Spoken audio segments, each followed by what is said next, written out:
Bonsoir, c'est Émeric. Nous sommes au port autonome de Pointe-à-Pitre pour la Pool Art Fair 2025.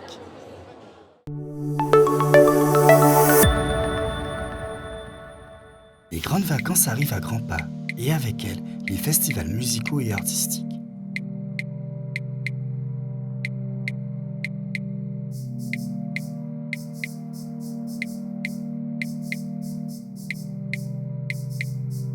À ce titre, l'un des événements les plus attendus des arts contemporains a signé son grand retour, la Pool Art Fair. C'est le plus grand salon artistique des Antilles françaises. Et comme chaque année depuis 2014, l'événement s'est tenu au terminal du port de croisière de Pointe-à-Pitre.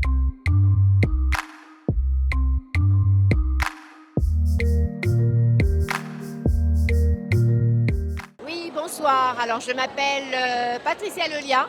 Je suis artiste peintre et sculptrice. Je travaille à partir des éléments de la nature, notamment le bois flotté. Mais pour cette poule 2025, j'ai apporté cette année des miniatures. Donc ce sont des personnages que j'ai réalisés sur des petites planches de bois. Contrairement à ce que j'ai l'habitude de proposer, ce sont de grands personnages. Donc cette année, j'ai la galerie de portraits. Donc ils sont sur ces petites planchettes de bois que j'ai récupérées, toujours sur les chantiers ou encore dans les magasins qui vendent des planches de bois. Donc c'est un peu l'originalité de cette année. Sinon, toujours le support qui est derrière moi, ce sont les banderoles publicitaires qui sont laissées à l'abandon et qui polluent notre environnement.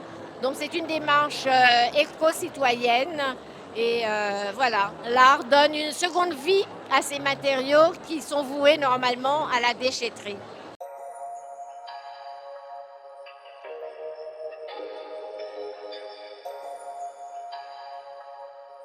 Pour cette 17e édition, l'artiste invité est Ike Yude, photographe et performeur nigérien-américain basé à New York.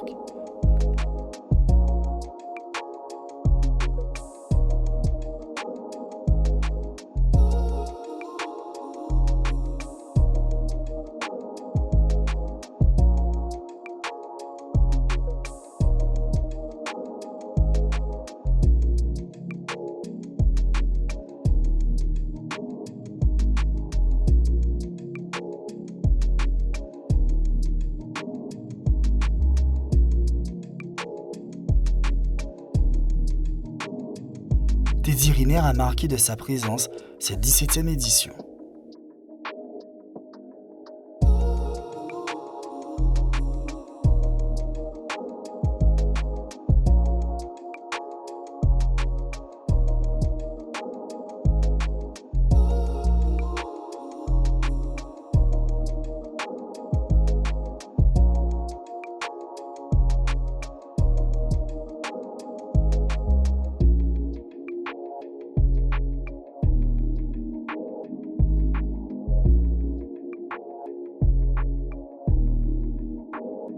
Bonjour, je m'appelle Corentin Faye, de mon nom d'artiste Mistoko, artiste visuel sénégalais qui vit à Paris.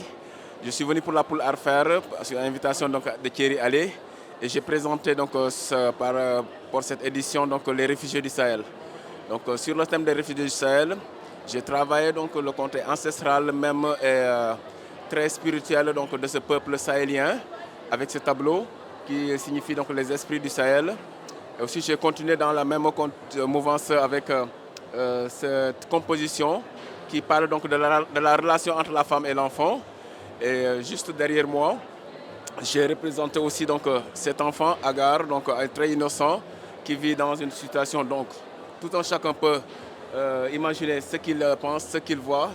Et là, à côté, Mom Ojerikan symbolise surtout cet enfant aussi perdu dans le désert, poussé à chercher de l'eau. Donc cette liquide vitale qui se fait très très rare dans cette zone désertique, plus ancrée dans les tensions de guerre par rapport au terrorisme. Et à côté aussi sur les esprits du Sahel numéro 2, c'est la continuité pour juste expliquer. Le mouvement aussi de ces peuples-là, millénaires on va dire, et qui sont toujours là par leur esprit et ancrés dans leur tradition avec les signes et symboles. Il y a aussi celui-là, ce tableau qui symbolise l'errance même de l'enfant. L'enfant qui ne sait pas où aller, d'où il vient, où il va, on ne sait pas. Donc c'est juste, donc il s'en va, mais peut-être il a quitté un milieu où donc, il a laissé des parents abandonnés peut-être. Peut-être il a même abandonné son petit frère pour partir seul, parce qu'en fait ces deux tableaux donc, ont une communion entre eux.